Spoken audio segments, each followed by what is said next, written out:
Um mangá cancelado genial da Shonen Jump. Red Hood, Contos Perdidos, episódio 18, do canal GMDA Contos Perdidos. Bora lá, acho que a gente já viu um vídeo dele. Bora lá.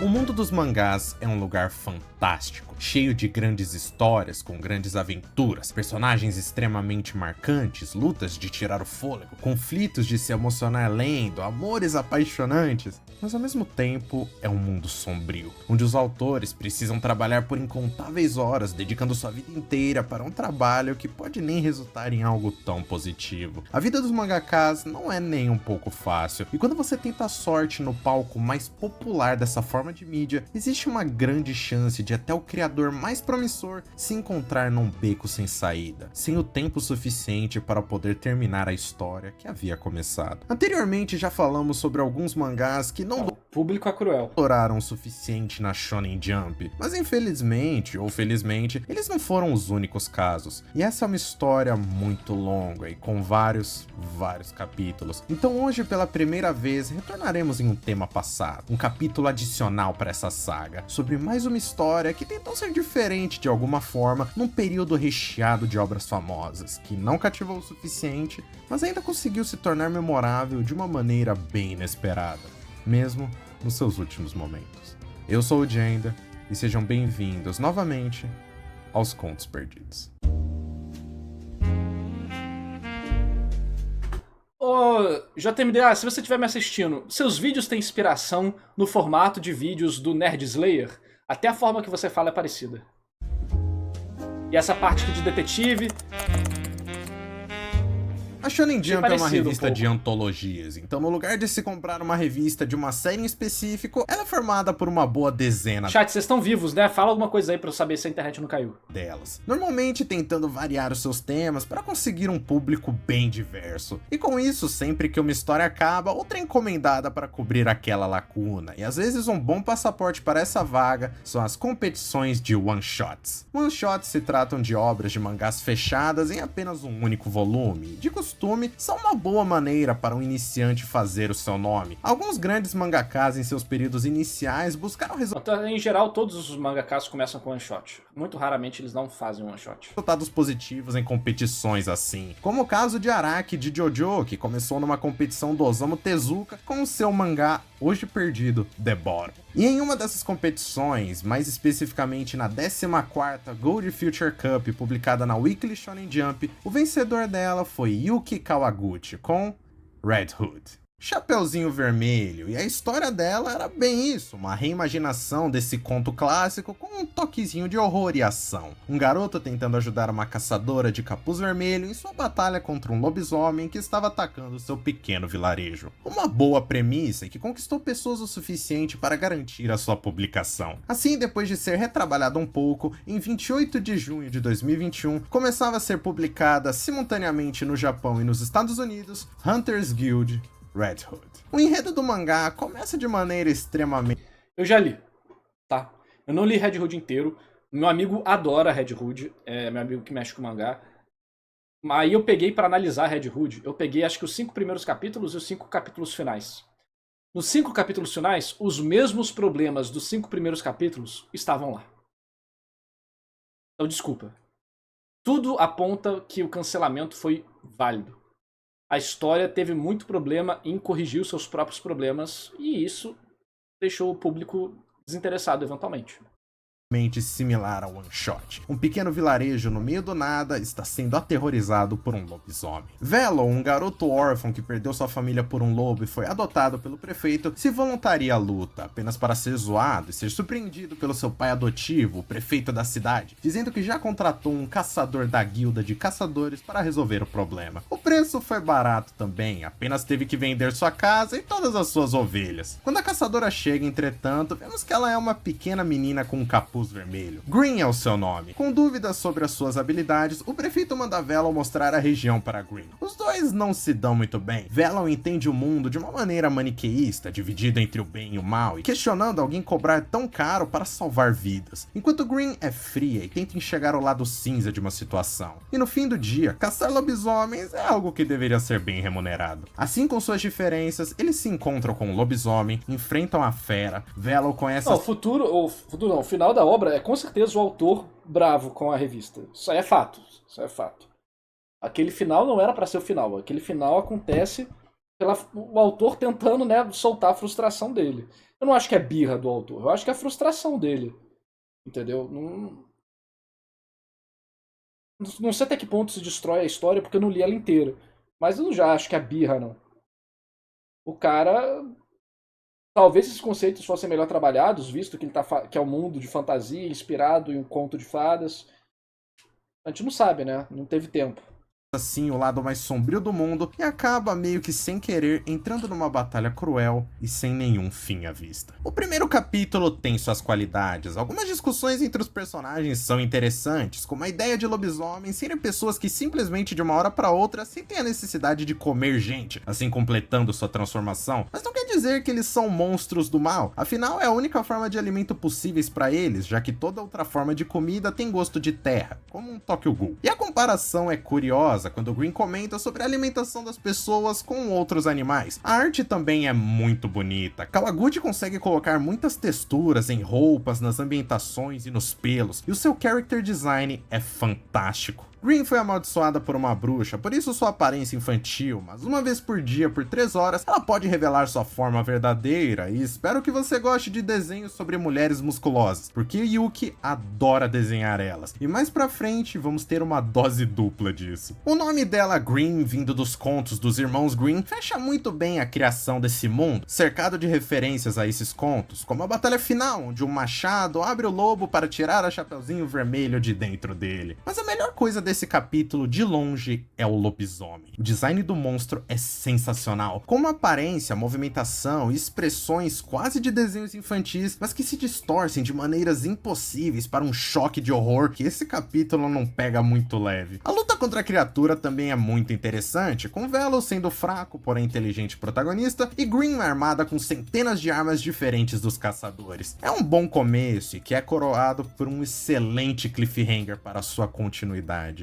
mas que é muito mal aproveitado. Eu foquei muito no capítulo 1, porque os outros perdem muita força muito rápido. Um protagonista iniciante no mundo, mas motivado pela perda de sua figura paterna, e uma mestre para guiá-lo nesse novo universo. Mas sem motivo nenhum para fazer isso, Velon recusa entrar na guilda, porque se ele for, quem vai cuidar da sua vila? Então nesse capítulo temos mais 2 lobisomens para eles enfrentarem, irmãos que querem tomar aquele território como seu. E daí temos quase um replay do primeiro capítulo, Green lidando com força, Velon usando seus dotes para encontrar o outro irmão, novamente designs legais e outra luta ganha. É ok, mas é desnecessária a ponto de tirar todo o gás, e a derrota dos dois vai salvar a vila para sempre? É muito besta, então para resolver esse problema, do nada no terceiro capítulo aparece um lobisomem gigante junto de uma bruxa, Cinderela, que destroem a vila, e agora no terceiro capítulo, nosso protagonista tem sua motivação para entrar na guilda.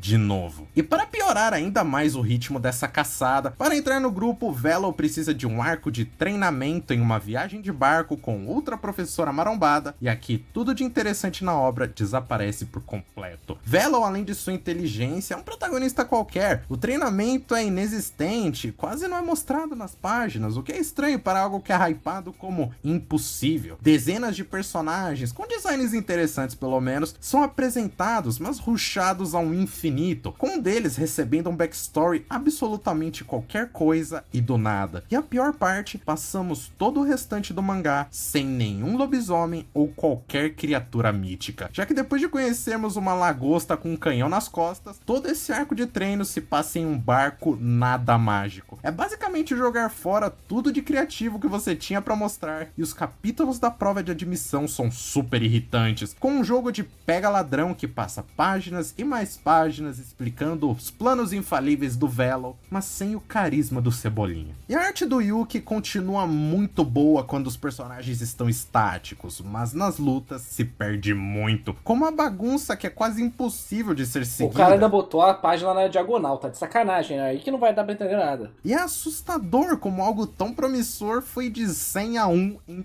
tão pouco tempo. Não existe explicação alguma pra isso. Existe, a execução é o que importa, a ideia não importa nada, o que importa é execução e o cara vacilou demais na execução. Ou talvez exista uma meio fora da caixa. Começamos tudo isso aqui com uma versão mais sombria da Chapeuzinho Vermelho, com algumas ideias legais, depois repetimos a dose, preparando alguma coisa para o futuro, e terminamos no mangá shonen qualquer coisa sem futuro algum na revista. E sabendo disso, o autor não perdeu tempo e preparou tudo para um final de cair o queixo.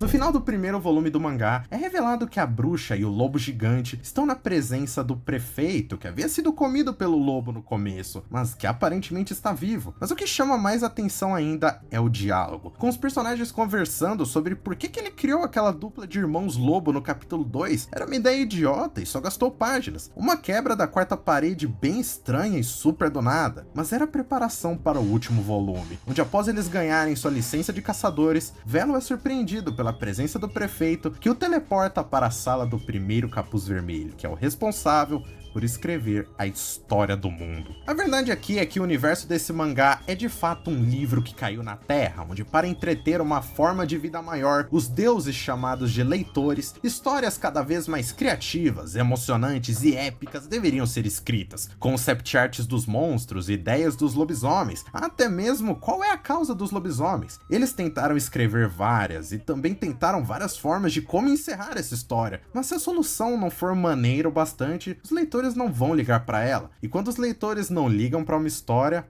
ela acaba antes do planejado. Assim, de alguma forma, eles buscam deixar o mundo legal para quem os observa. E se os lobos fossem uma doença e precisamos de vacina para curá-los? Isso é bom bastante? O prefeito, por outro lado, não gosta disso, revelado como Gepeto. Ele não quer mais continuar nessa palhaçada, está fazendo tudo aquilo para acabar de uma vez com aquele mundo. Em outras palavras, ele quer que a história apenas pare.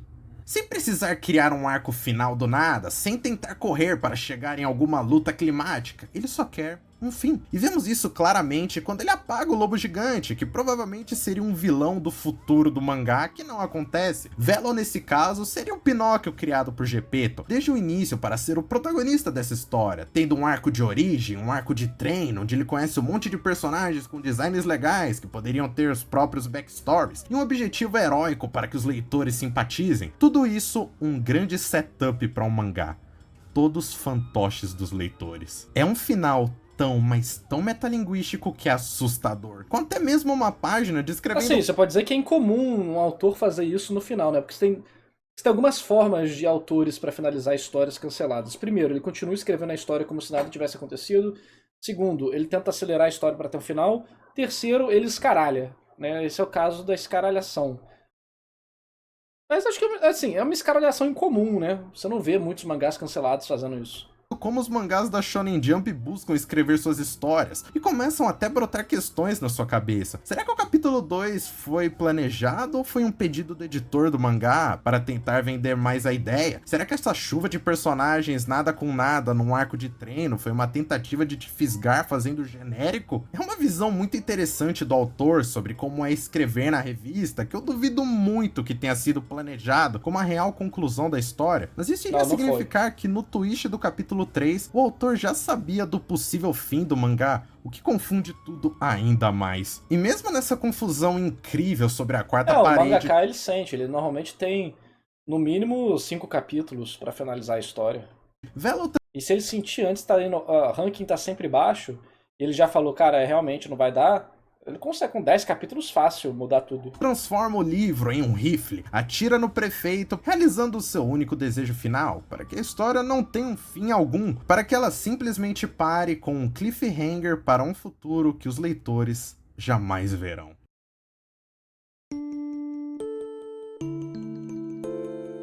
Hunter's Guild Red Hood não é um bom mangá. Tirando seu capítulo inicial e algumas premissas de outros e até alguns pontos da arte, tudo nele é totalmente dispensável, eu não recomendaria a ninguém, mas esse final é tão genial de uma maneira louca que eu não consigo fazer qualquer outra coisa senão admirar a ousadia de Yuki Kawaguchi. Alguns podem reclamar desse final ter vindo super do nada, mas a execução dessa ideia maluca foi estranhamente bem feita. Eu não li esse final não, quando eu falei dos 5 capítulos finais foi o que tinha na época.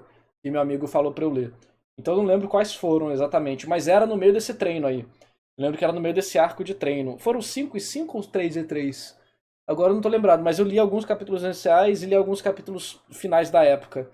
Tava lançando. E era nesse arco de treino aí desse navio, que tava bem estranho. É legal ter participado dessa sessão terapêutica do autor, que praticamente grita que fazer mangás não é fácil, escrever para uma revista grande ainda mais. Kawaguchi tem outros trabalhos menores produzidos e é considerado um futuro talento dessa arte. Eu espero que ele consiga outra chance no futuro, para escrever uma trama do início ao fim, que consiga emocionar, alegrar, entristecer e, o mais importante, não decepcionar os deuses supremos que são os leitores, já que devido à ira destes seres celestiais, um mangá super mais ou menos, que tentou brincar com temas de histórias clássicas, teve que parar antes da hora, mas se tornou marcante. É que tu queima um tema, né?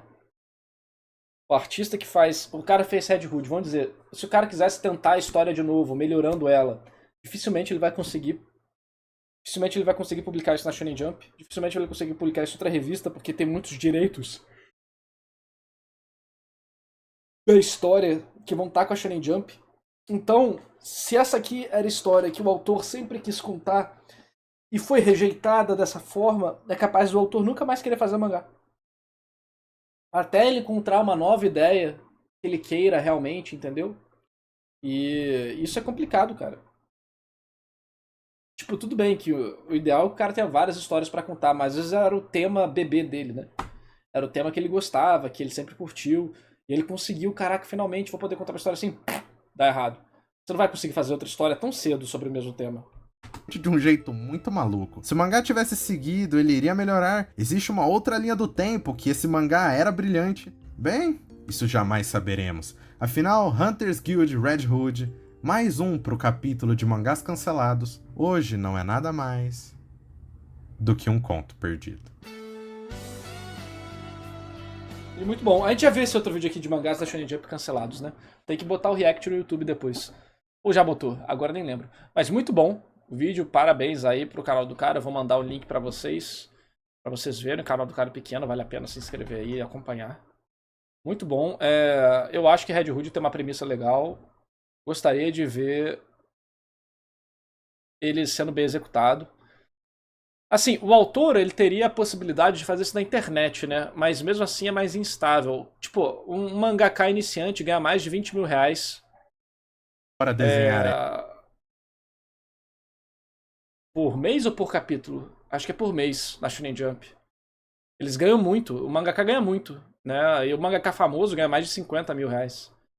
Isso sem contar direitos autorais, tá? Porcentagem e tal. Só tipo o que ele vende pra Shonen Jump. O valor de manuscrito de cada página. É 200 a 400 dólares, eu acho, né? Por 200 páginas, 200 vezes 20, vezes 5, é 20 reais por 20 mil reais por capítulo. Se cada página é 200 dólares vezes 20 páginas, vezes 5, 20 mil reais por capítulo. Seria algo assim? Eu não lembro. O Analyze It postou sobre isso. Cadê?